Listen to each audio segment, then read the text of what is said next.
All right, guys. Well, I know I've been absent from YouTube for a while, and basically, I had put out a lot of content over the last year, and I got to a point, I got blessed and put in a position where I could go on Patreon and I could actually start providing for my family. I could monetize what I was doing in a way that YouTube wouldn't let me. And I've tried to incentivize people. I started a bunch of exclusive storylines. There's a lot of material from the documentary just in its raw form. We've been putting up the actual cuts as they've been edited, pictures of people that are in the videos, and it starts at $3 a month. That's 10 cents a day. I think if you like my content, that's affordable, but I understand the other side of it too. People were saying that I had abandoned YouTube and YouTube put me in the position in the first place, and that's fucked up, and hey, you're a bitch. I'm like, what? A what? A bitch. And I was like, oh, I am. So I had to just stop. And then I have all these other projects going on, and I'm not trying to have some long introduction, just get straight back into the storytelling of this, but figured that I should bring people up to date. First thing I want to address, the raffle. Last raffle, Sinister and I did, disaster. The shipping was more than what we brought in. So we actually lost a lot of money on that. Still 7 or 8 packages that haven't even been sent out. We've sent most of them out. We have 7 or 8 left. Couple international. I just got paid from YouTube, and that was the only way I could cover it. It was $500 just to send one of them. I think it was to Spain or something.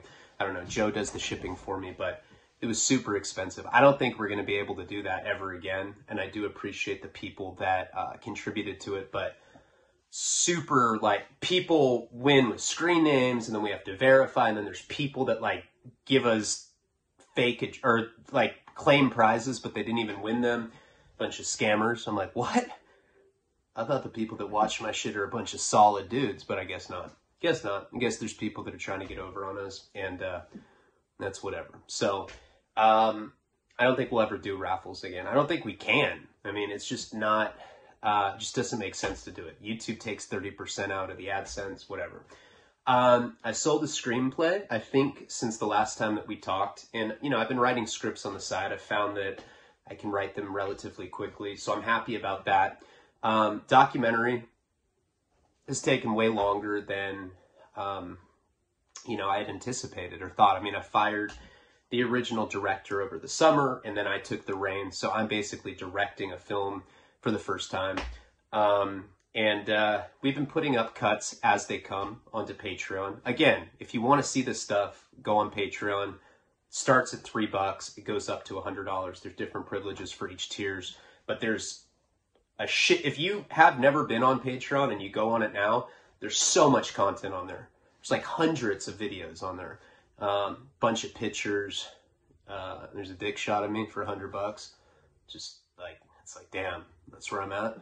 Got to solicit my cock for money. I think I'm going to do a $1,000 tier and do a butthole shot. I don't know though. I don't know. I'm still kind of up in the air about it. But so I've been working on the doc. I've been working on getting the nonprofit going, which has been super hard. It's getting the federal filing to go through. You have to do a 30-page vision paper for that. So we have to pay somebody to write that and kind of provide the framework for it. But that has always been really important to me. The fact that I was put in a position where I can reach this many people. And it's not that many. I don't even know what my subscribers are right now. I think it's 15,000 or something. But that's a lot of people, That's a lot of people that are current addicts, ex-addicts, or want to butt fuck an addict. And if you have Narcan, you can save a life, Definitely more likely to butt fuck an addict if he's alive. And that's what I want to do. I just want to save lives because I've done a lot of bad stuff in my life. A lot of stuff I'm not proud of. And I feel like the only way that I can look at myself in the mirror and be okay with myself is if I do things like that. And it also keeps me from sticking needles in myself when you do nice things for other people. I've named Joe Hamblin, the guy that a lot of people have dealt with. He sent blotter books. I named him as the president. He's just a solid guy that has really just been in my corner the whole time. He's had my back from day one. He's really responsible. He's organized. He has all the qualities of leadership that I think are necessary to be the president of my nonprofit. And my idea from the get-go was to form a board, which I've done already, and, you know, design it and then just kind of pass it over. So, you know, we're kind of like still in limbo with the filing. I mean, COVID, it's out of our control. Like, we paid for it and we got the state side of it, and now we have to do the federal filing side, because to do a national initiative like that, we have to have federal tax approval. So it's this whole thing, but definitely something I've been working on, you know, on the side. And so all of these various things kind of just stacked up. And above all, I've put a lot of focus into being a good father, into being a good partner, into being a good son, friend. And that takes up a lot of time. I can't neglect my family. So I just had to take a break, and I didn't die. People said that. They're like, you died. I was like, I'm not dead. They're like, yeah, you are. I was like, what a weird argument. All right, I am dead. Bye. Like, I had like relatives call me like, hey, are you dead? I was like, no. And then like I'd hear him be like, hey, he ain't dead. All right, man, I gotta go. I'm like, what the fuck kind of call is that? So I didn't die. But anyway, the links will be below, patreon.com/Ryan Leone. And I've put a lot of work into that platform. Like, there's so much shit on there. But I am super appreciative that YouTube put me in that position to begin with. And I was just overwhelmed. So I'm trying to come back. So the next storyline that we're doing is called What Really Happened. I've already done this storyline on Patreon. This is one of, I don't know, 6 or 7 storylines that I've completed on there. And there's certain things, Patreon kind of mitigates the amount of people that my content's exposed to. You know, it's like 400 or 500 people compared to 15,000 people. There's things that I feel less comfortable talking about on YouTube. You know, even though I change names a lot of times and I change chronological events,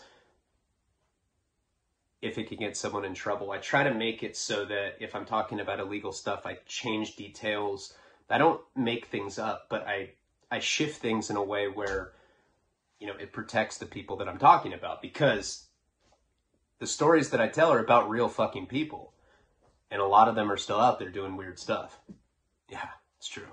So I don't want to get anyone in trouble. There's certain things that I just don't feel comfortable talking about. So this is going to be the same as what I did on Patreon, but slightly modified.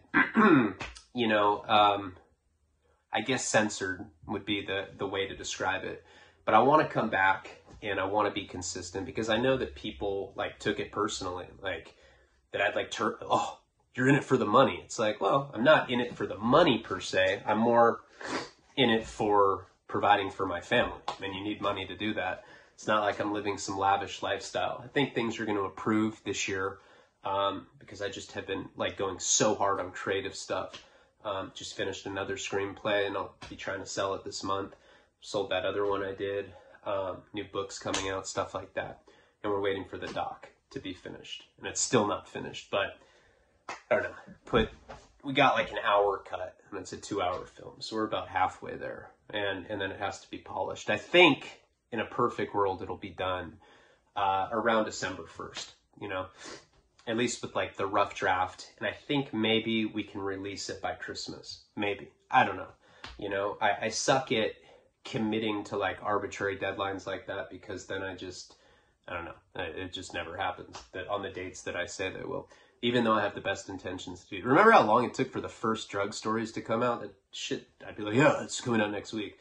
And we're going to go into why, like all the dramas and stuff that happened that year. It was a pretty interesting year. And I think I gave bits and pieces of it on YouTube. But I want to fill in some of those gaps now that we're away from it, and tell you guys what really happened last year. So this is a storyline that continues after I got out of Sentinel State Prison. March 25th of 2019. I think I got out at 19. I did get out at 19. Yeah, I went in 17, got out at 19. So, where we had left off, and sorry for the long introduction. I just felt like I had to explain a bunch of stuff. We're trying to get the raffle stuff rectified right now. And I'm trying to get more consistent. I have people that are helping me now, so I think that I'll be able to juggle everything. I'm going to try as hard as I can. So where we had left off last time, you know, I mean, Sentinella was the worst experience. I've been to prison 3 times. I've been to a lot of county jail in between all that. Florida, I went and did time out there. That's a whole nother storyline I did on Patreon. I did a lot of time, you know, throughout my life.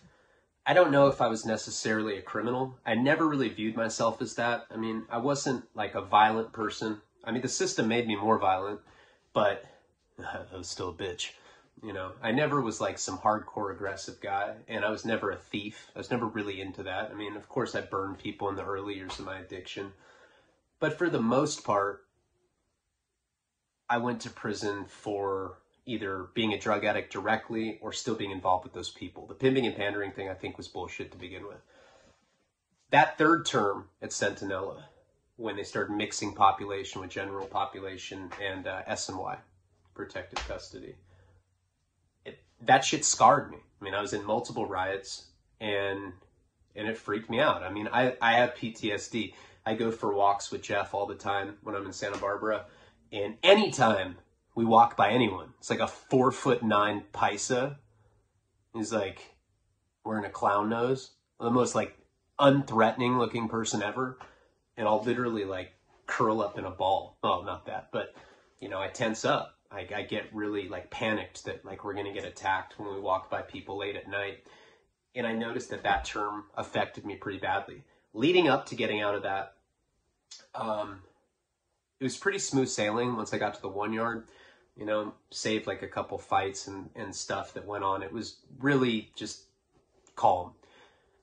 Before I got out, Karina and I had started, you know, talking about what was going to happen and what our plan was.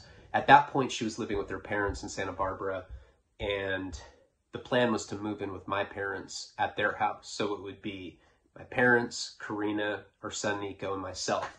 Now, I'd never got to spend any time with Nico. He came to visit me once when I was in the feds, when I was in Victorville, but I'd never really gotten more than an hour with him. And now all of a sudden I was going to move into my parents' house. They were going to give us a little time to, you know, figure out what we were going to do. While I was in prison, my mom sold her car to Karina, so we had a car already.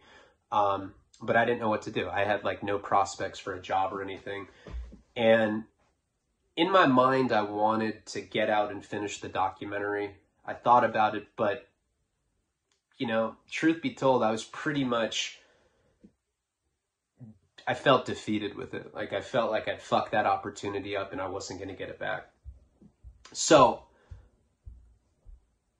that last month there, I started talking to Nick Stahl again, and I started talking to Jim, and I started talking to like some of my professional contacts who are friends, but were like in the film industry, and I guess that's the direction that I was trying to go into. Nick and I talked a lot like the last month, and he was living in LA at the time. Before that, he was living in Texas, but he'd moved back to LA, and you know, he was going to be a lot closer to the bus station. The whole plan to get out of prison was that I take a bus from Sentinella, which is in like Calexico, which is literally like Mexico. I think it is Mexico. I don't even know if it's not, but like it's so close to Mexico that it just basically is. There's not even street lamps. There's just like poles with piñatas on them. It's gnarly. It's really like, you know, I'm joking about the piñatas, but it's like super hardcore Mexican community, you know? It's like shit, you see, there's like tumbleweeds like blowing through the street. It's crazy. Does that sound racist? I don't know. I hate that I always have to say that. So anyway, Karina didn't have her driver's license at that time. Her best friend was going to drive her down to LA to meet me, but Nick was closer to downtown. He was living in Hollywood. Karina and her best friend would have to drive from Santa Barbara to, you know, down to downtown LA. That would take a couple hours. So I asked Nick to come pick me up at the bus station, and then he would take me to Sherman Oaks, and I would meet up with Karina, Nico, her friend. We'd have dinner, and then Nick would go his way, and then I'd go home with them. So that was the plan. So the morning that I got out, I stayed up all night the night before. I can never, I mean, you know, I'm sure you can imagine the day before you get out of prison, you can't sleep. I beat off a bunch of times, and I did like to the point where like I was shooting blanks. You know, when you're a little kid and you beat off so many times that like nothing comes out anymore, you're like, fuck, you're, like completely out of fuel. That's what happened with me. I felt, you know, and I was high on melatonin. No, I took melatonin, didn't do anything. You can never go to sleep the night before. So I stayed up all night masturbating and listening to music, and that's the honest to God truth. I even think I fucked a Fifi that night. That morning I woke up, when everybody else woke up, I started walking around, took a shower, shaved my asshole, like in front of everyone. I like bent over and was just like, fuck it. I'm gonna get my chick to lick my ass tonight. They're like, ew, you've been down 16 months and you just want to get your butt licked? I'm like, yeah, so? They're like, yeah, me too. So I ended up going to breakfast. You know, we walked to the chow hall. It's always like bittersweet when you're getting out of prison because you really like form a brotherhood with these guys. But, you know, I would always tell them, I'm like, you know, I love you fools, but if they told me that I could get out tomorrow and with the caveat that I'd never be able to talk to you again, I won't give a fuck. I'd choose home over you.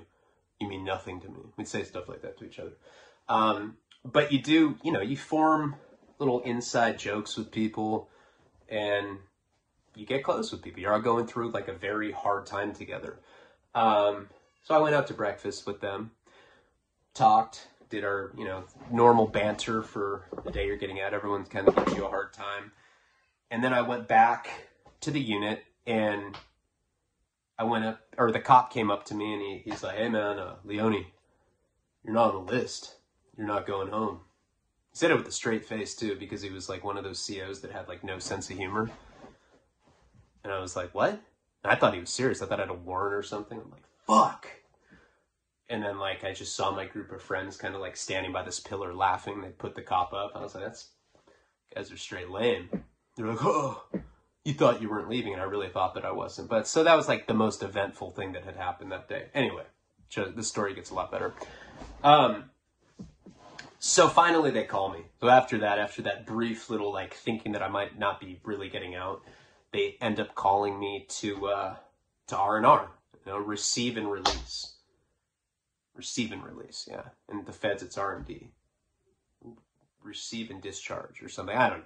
R&R, R&D, but in state, it's R&R. So we would go over to R&R. I don't even know if I had any belongings. I don't think I did. I mean, when I left, I think I had like half the June Gloom manuscript I may have brought with me.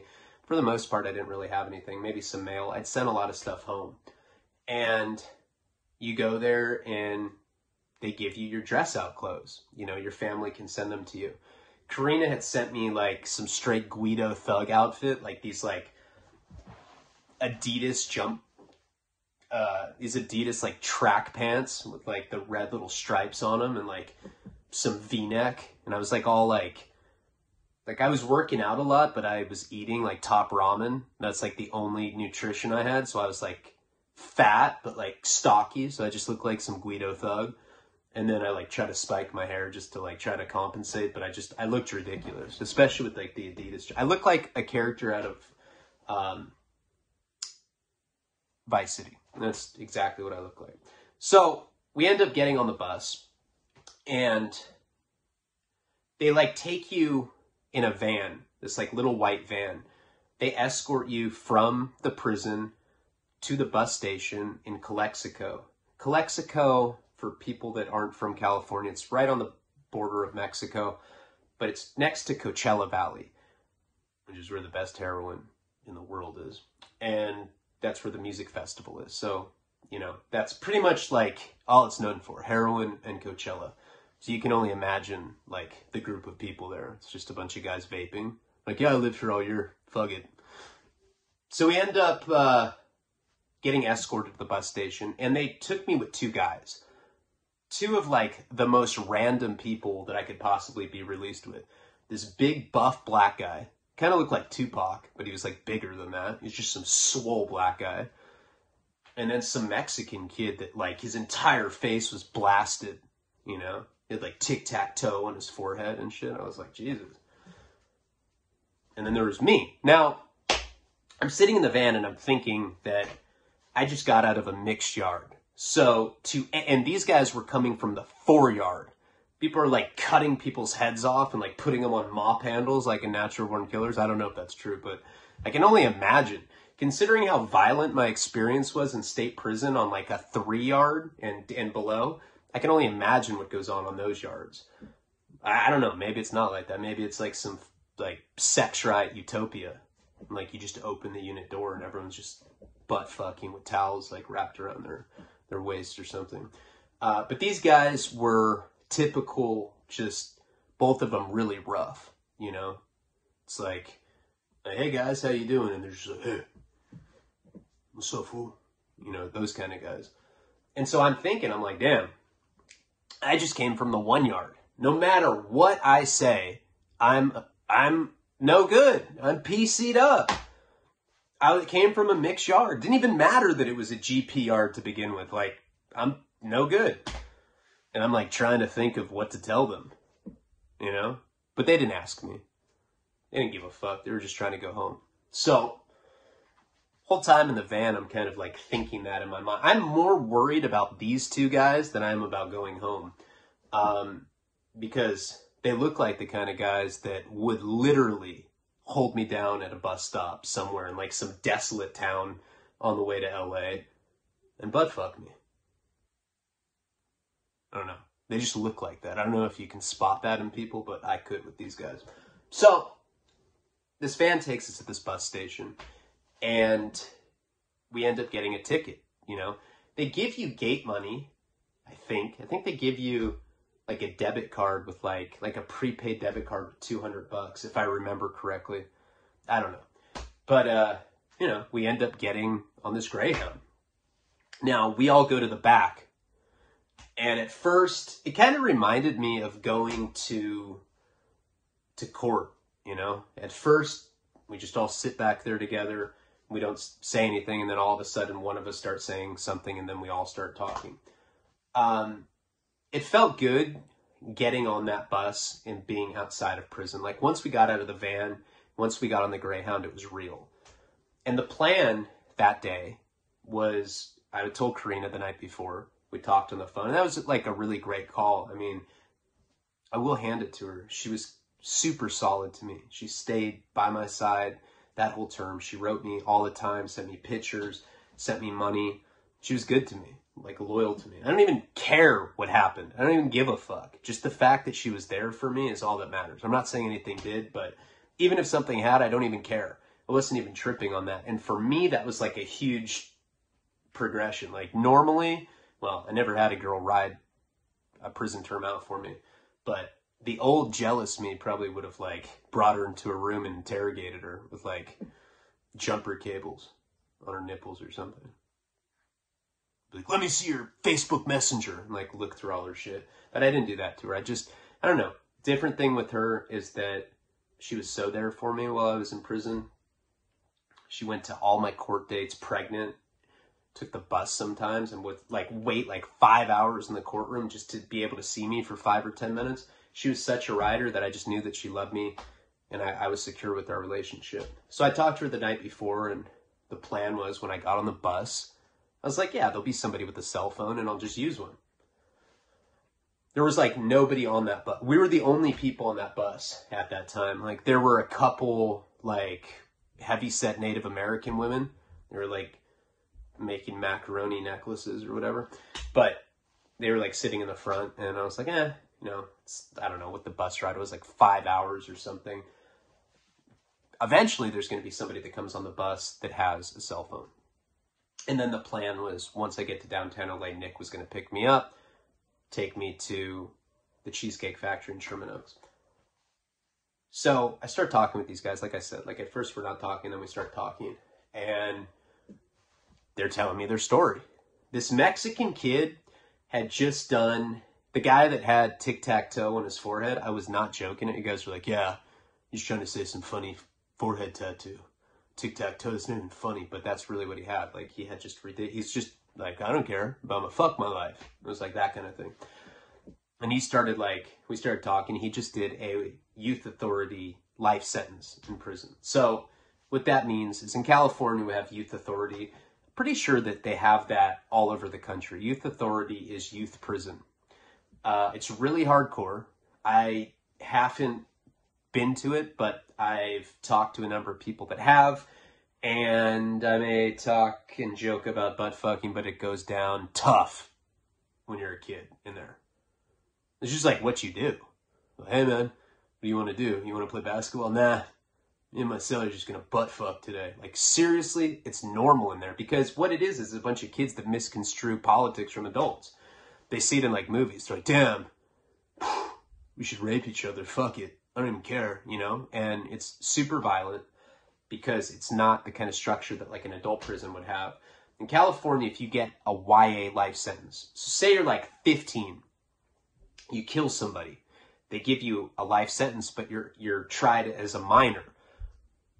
What they'll do is make you go to youth authority until you're 25. Think about how fucked up that is. There's like 12-year-olds in there, and then there's 25-year-old like beast of men that have been like grown. They've been like butt fucking for like 14 years. And then like little kids come in there and they're just psycho. I mean, yeah. And then they wonder why those people grow up to be such crazy people. But what he had told me is that his stepdad had molested him when he was a kid, and that he slit his wrist and killed him. And I think he had gone to prison when he was 13. He got a YA life sentence. So he had to go to youth authority. No, actually, you go to youth authority until you're 18. And then they transfer you to like a state prison. But 25 is as long as you can be incarcerated. Sorry, there's not 25-year-olds in YA. That would be super fucked up. I was just thinking about that after I said it. I was like, wait, that doesn't sound right. So yeah, if you get a YA life sentence, they can incarcerate you until you're 25. But when you're 18, you get transferred to an adult prison. And he told me that his stepdad molested him. He had slit his wrist. And I was like, is that what the tic-tac-toe shit's about? He's like, palabra, fool. I was like, all right. And he seemed like one of those kids that was super impressionable. He probably killed like 10 people while he'd been down. He was just one of those guys that seemed like he was down for whatever, right? The black guy, I forget what he had done, but he had been busted for 20 years. He was like in his 40s. Swole, big ass dude. I was like, damn, bro, you're big. He's like, I know. And he was like cool, calm, and collected. He was just kind of like sitting there, and, you know, he was cool. But the Mexican kid was freaking me out. You know, like, he's like, yeah. Oh, fuck it, man. No, he didn't talk. That's like it's like a country person. He's like, yeah, dog, fucking, hey, I swear to God, fool, after this lands, I don't give a fuck, fool. I'm gonna eat some fucking pussy when I get off, fool. I don't even give a fuck if she says no. I'm gonna fucking eat it, dog. Fuck it. I don't even like women, fool. I was like, huh. The Native American women are like making their macaroni. They're petrified. I'm not even exaggerating this. He's like yelling shit like that. You know, he's saying crazy shit. He's like, yeah, fucking show him. Like, tell him, like, I'll fuck him in the ass, fool. Yeah. And I'm like, all right, man. I think I'm going to move chairs now. And so I did. I, like, moved away from that guy because he was just, like, screaming rapist shit in, you know, a Spanish accent. It was ridiculous. So we're driving for a little bit. First thing that happens at this point is the bus gets pulled over and the Border Patrol is like raiding it. I'm like, Jesus, is this like this is just what happens in some desolate, like when you're out in the middle of nowhere by the Mexican border, and I guess that's what it is. So we get pulled over, and I think this is just a routine thing that they do. Border Patrol comes on there, you know, these guys in these green uniforms. And they're like, hey man, you just get out of prison? We're like, yeah. We're like, good luck to you guys. We were like, We just all looked at them, and then they went up and they like were like smelling the native people's macaroni necklaces or whatever they were making. It was like beaded shit. But anyway, so obviously there were no like smuggled paisas on there, and they left. So that was like the first thing that happened. And that was the first like interaction we'd had with law enforcement since we'd been out of there. And that always makes your heart skip a little bit. I mean, you're thinking in your head, you're like, damn, maybe they let me out by accident. Maybe I really did have a warrant. You know, you're thinking stuff like that. Your heart beats a little bit. And then you're like, at least I'm not sitting with the guy that's like talking about raping chicks when we land the bus. That's like really the kind of stuff he was saying. So anyway, so we leave there, or bus keeps going. And at this point, the Mexican dude and the black guy are like conspiring to get alcohol. And they're like, hey, next time we stop, fool, at a liquor store, let's use some of our gate money and let's get some fucking pisto. I'm like, nah, man. Nah. My kid's mom's picking me up. She's actually in recovery. He's like, I don't want to hear some stupid shit like that. Fool, let's get drunk and fucking ass fuck bitches. And I'm like, yeah, I don't know. I'm kind of trying to start a life with my family. That's some fucking faggot shit, fool. I was like, all right, whatever, dude. You know, it's like, this is the kind of guy that's going to be right back in prison. So we do end up going to a liquor store. And when we get there, the bus driver's like, all right, you guys have 5 minutes. He's like some militant bus driver. Probably hates convicts. He's like, no alcohol on here, no tobacco, no drugs. 5 minutes, boys. And there was a liquor store right across the street. So we run across. Now, the month leading up to getting to prison, Karina had been on me about smoking cigarettes. That was like her biggest... Sorry. Yeah, my nose is not improved since last time we've seen each other. She was on me about smoking cigarettes. Like, first, she's like, you can't smoke anything when you get out. 1 cigarette and you'll be back on crack. I'm like, honey, that is super improbable that a cigarette will make me relapse on crack of all things. She's like, no. And then I'm like, I'm going to smoke bud. Now, she didn't realize that I was smoking weed every single day when I was at Sentinel in that 1 yard. And I was like trying to tell her on the phone, like, yeah, when I get out, I'm going to smoke weed. And she's like, you're not going to do that. You're going to fucking get a job, and you're going to get a crew cut, and you're going to wear polo shirts, and you're going to do... And I'm just like, fuck. All right. And, you know, she'd been so good to me. I was like, all right, you can talk to me like that. And in my mind, I'm thinking, all right, well, I'll let her think she's in control while I'm in prison. But when I get out, I'm going to call the shots. So I end up going to this liquor store. I don't want to drink. Like, in my mind, when Karina had gotten pregnant and she had stopped drinking, I committed to getting sober myself. Just out of respect for her. Now, I had a bad problem with alcohol. I was drinking 2/5 a day. No exaggeration. Getting the shakes. I was a real deal physically dependent alcoholic. Like, where I woke up and I'd shake. It was... You know, I didn't even think that could happen. Thought that was just something that like simp-ass alcoholics said at rehab. Because like they see the heroin addicts dope, so they're like, yeah, we shake when we don't have drinks. I'm like, yeah, dude, you're just saying that because you're not as sick as me. But they'd be on Librium or they'd be on some sort of benzo that was stabilizing them. And I just never understood because I'd never actually been through it. I saw Paul have alcohol problems on that level, but I didn't think that I could get there. And when I actually did, and Karina was like that as well, you know, it freaked me out. It was really hard to get off of, and I came to respect alcoholism for the severity that it actually is. It's really crazy when you're like actually like a bottom of the barrel drinking fits of Canadian Miss whiskey kind of guy in the park with your baby mama. But when she got pregnant, we stopped. And, you know, I didn't want to go down that route. I didn't want to go back down that road when I got out. And especially not the first day. It's like, if I know myself, I'm not the kind of guy that can have a drink and be like, oh, I am satisfied with that one. No, I'm not like that at all. I'm the kind of guy that gets a drink. I'm like, hey, let me get another one. Oh, let me get another. And then I'm going up to like busted chicks. I'm like, do you have any blow? They're like, yeah. If we can go rage at my house, I'm like, I'm down. And then I wake up the next day. I'm like, oh my God, what did I do? And then I quickly get back on heroin. So I already know it's like this whole trajectory that happens if I have one drink. So anyway, so I run with these guys to this liquor store. But I want something celebratory. I just did 16 months in prison, so I get a Monster and I get a pack of cigarettes.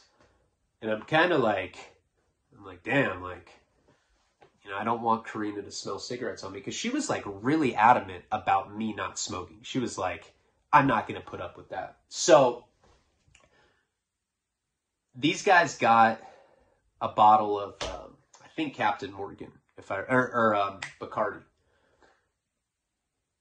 We got a bottle of Bacardi. Fifth, I think. And, you know, the guy on the bus said that we couldn't drink on there. We almost missed the bus. They were like honking, you know, he was like pulling on the horn, and we had to run back across. I was like smoking a cigarette as I was running, and it was making me so lightheaded I almost threw up. You know, when you haven't smoked a cigarette in like a long time, like a real tailor-made cigarette makes you feel like shit, especially when you're running full speed back to the bus. So I get back on the bus, and these guys crack open this bottle. They're like, come on, bro. Have a sip. None of them talk like that. He's like, hey, come on, dog. Just a little bit of alcohol and we'll do some fucking crazy shit. We'll fuck bitches like we're burglars. I'm like, yeah, I don't know, man. So they start drinking. Now, remember, the black guy, cool, calm, and collected. All that shit goes out the window as soon as he gets out. Now he is straight up just like, he literally like went Tupac on us. Like, at first he was like, you know, this like sophisticated black dude that would just be quiet, and, you know, he just done 20 years. Thought he was like a man of wisdom. Soon as he started drinking, the thug in him came out. I was like, Jesus Christ. Now I had two of them. It was like pouring water on a fucking gremlin. It's crazy. So I'm just sitting in the back, and both of these guys they're just going hard. The black guy's like, hey. He's like, yeah, man. When I get back down, I'm going to smoke some fucking crack. I don't give a fuck. I'm like, dude. And like, now there's more people on the bus. Everybody's looking back. And the Mexican's like, yeah, dog, fucking crack. Cracking bitches, fool. And like, people are just looking back. The bus driver's like, you can tell, you know, you can see him in the little mirror. He's like visibly upset. And I'm just trying not to associate myself with them, you know? And like, I'll chime in and they'll be like, shut up, narc. I'm like, narc? He's like, yeah, you want drink? I don't trust you, fool. Probably wearing a fucking wire or some shit. Fucking lame. They didn't call me a lame, but they were like treating me badly because I went drink with them, you know? They're like, hey, you're fucking pussy whipped on some bitch. It's like, well, I mean, I'm the one getting picked up by a hot chick. Neither of you guys are. I think that says something. I'm not trying to fuck that up. So the longer that we're on this bus, we had to like go to San Bernardino. The further that we went, the drunker these guys get. Now, this black guy who seemed like some upstanding citizen, like some reform guy, like some guy that I'm like, man, that guy should get a Pell Grant. Soon as he had a drop of alcohol in him, I was like, oh my God, we have a gang problem in America. I felt like calling a congressman or something. He was just horrible. He was just saying crazy shit. And then he started talking about like, he's like, yeah, when I was in prison, bro, I was a fucking junkie, you know? And he starts talking about how he would shoot meth in prison, and he's telling me how he was fucking punks. He's like, yeah, I fucking shoot meth, I fuck punks, bro. You know, black guys are allowed to do that. And I'm just like, oh my God. And the Mexican dude's like, hey, to be completely honest with you, kinda, I fucked a few punks on crystal meth too, fool. And they're like dapping each other. I'm like, oh my, I am not even like kidding. This is what these guys are talking about. And now they're like plotting on what they're going to do when this bus touches down in downtown LA.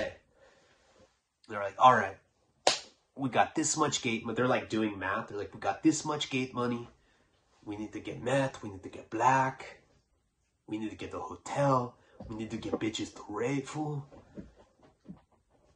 He kept saying that like it was fun. I couldn't tell if he was joking. I've really like never heard anybody joke like that. Like that's nothing I would ever say to one of my friends. I don't know. What do you want to do tonight? Rape.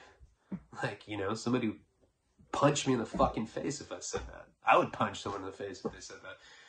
I don't know, I guess. But these guys were like hardcore. I just, like, I didn't want to piss them off, you know? And like, the drunker they get, the louder, the more obnoxious they got. And they were trying to convince me that when we got to downtown LA, we'd pull our money together and we'd go get drugs. They wanted to get heroin, meth, and they wanted to get a hotel room. And with my money, somehow it would like make it better. I have the feeling that they just wanted to jack me for the money. I don't know though. So we end up getting to San Bernardino. That was like one of the layovers that we did. I think it was like a 20-minute layover. By the time we got there, these guys were just belligerently drunk. More people got on the bus at this point. And like people with cell phones. Now remember, my plan the whole time was to call Karina as soon as somebody came on there with a cell phone. The only person that I saw was this Asian kid. And he was wearing like, you know, I don't know, some like button-up tracksuit or something. I don't like with like collar, but it had stripes on it. I had stripes on my pants, so I thought that like maybe I was in. I was like, hey man, can I use your phone? He's like, did you just get out of prison? And I was like, yeah. He's like, pfft. And he unbuttons his like shirt. I don't know why, and just like kind of turns away from me. Probably got like a hot flash. He's like, no, and he just opened it. So. And that was like the only person that I really had like a realistic shot of using their phone. So I didn't get to call anybody. Even on the layover, I was going up to people and I think they could just tell that I've been to prison. I think I did have property. Like I had like a plastic trash bag like slung over my shoulder. So anyway, I don't know what happens at San Bernardino. Like I said, there's like a layover. So these guys leave for a little bit. And when they come back, they just reek of bud, you know? I guess they smoked weed. So now these guys are super stoned. You know, they probably, who knows what they smoked, but they're already super drunk. Now they're stoned. And I think that calmed them down a little bit, thank God. And we start getting closer and closer to LA. Now at this point, I'd been pretty preoccupied with these guys. Like, not wanting to tell them what yard I just left from. Trying to like, you know, push them away from me so that I wouldn't have, like, figuratively, so that I wouldn't have to like, they're trying to get me to like, do drugs with them downtown LA. And I'm a junkie, you know? You tell me that enough times, I'm like, no, man. Family first, bro. Family first. I got like 180 left in gate money. How long do you think we can go for, you know? And that's exactly how a drug addict mind works. So I was trying as hard as I could just like not to let them affect me. So what ends up happening is... you know, they're telling me that that they're not going to check into parole. Like, they've already made up their mind. You know, they're like, nah, fuck that. We're going to get some. They had, at the most, after they got the alcohol, they probably had like $180 on them, $170. I don't know what kind of drug run they expected to go on. You know, they're going to go live in a tent on Skid Row or something. So that was their whole plan. They weren't going to check into parole. They were just going to go off on some bender. So anyway, we end up getting to the bus station in downtown LA. Now, like I said, Nick was living in Hollywood at the time. I'd never met Nick before, ever. Like, I was a fan of his movies, and we were talking because originally he's playing me in the film adaptation of my book, and then he narrated the documentary. He still did that. We just recorded new stuff that he did. A couple weeks ago, I posted it on Patreon, but I'd never actually met the guy in real life. And, you know, I guess it was kind of weird, but I was more thinking about, I was so excited to see Karina and Nico, like just to be able to hold my son. I was like so excited. And then I was also thinking about all the super perverted shit that was going to go on that night with my girl. So we end up getting to this bus stop, and the black guy and the Mexican guy are hammered at this point. I mean, they'd already been hammered. The weed kind of calmed them down a little bit. They're like, hey, fool, you don't want to come with us?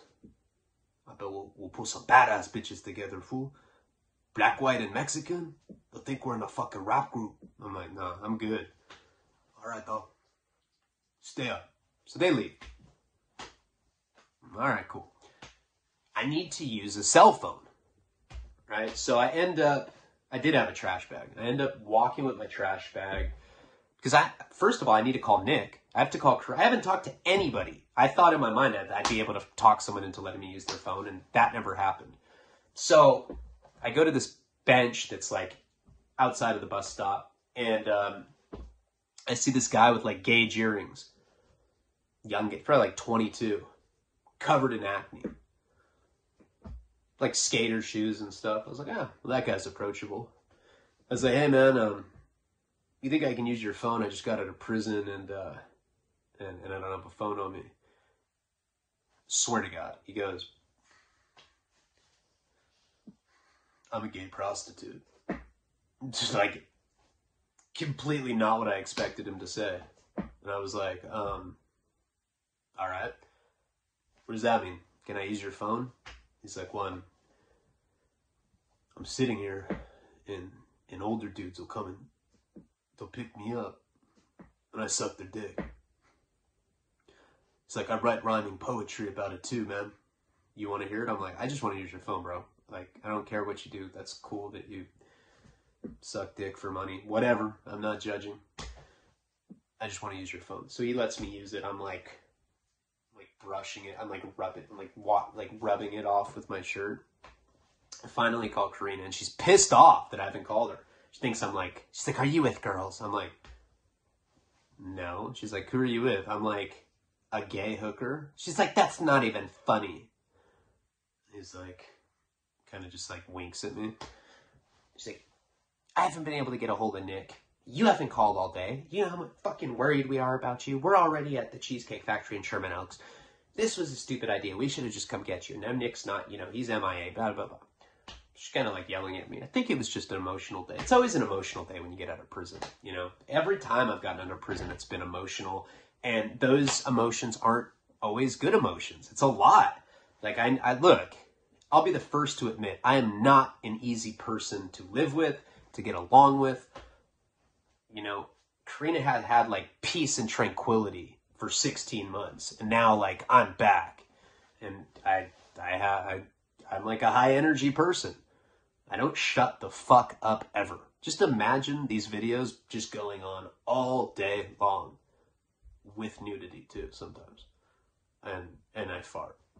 So it's like, it's worse than what you guys get. So, I kind of like, I don't know. I was okay with the fact that she was upset because I understood. I told her that, I was going to call Nick now and try to figure everything out and I'd be there soon. I love you.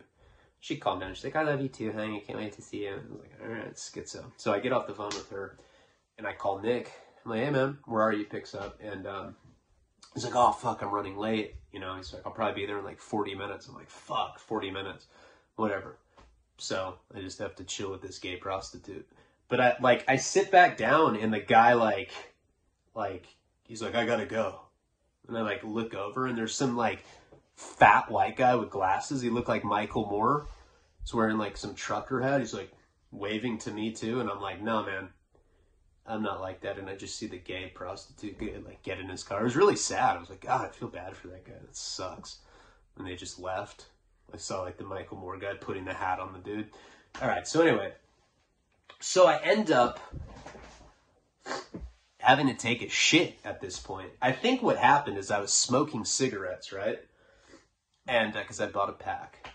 And cigarettes, for some reason, it's the weirdest thing. If you haven't smoked for a long time, they make you shit. It's weird. It's like when you haven't done coke for a long time and you get a sack, but you haven't even snorted it yet. You have to shit out of nowhere. Smoking's kind of the same thing, except with coke, you just think about doing coke and you have to shit. With cigarettes, you smoke one and then you have to. So I had to shit really bad and I couldn't hold it. I was like, fuck.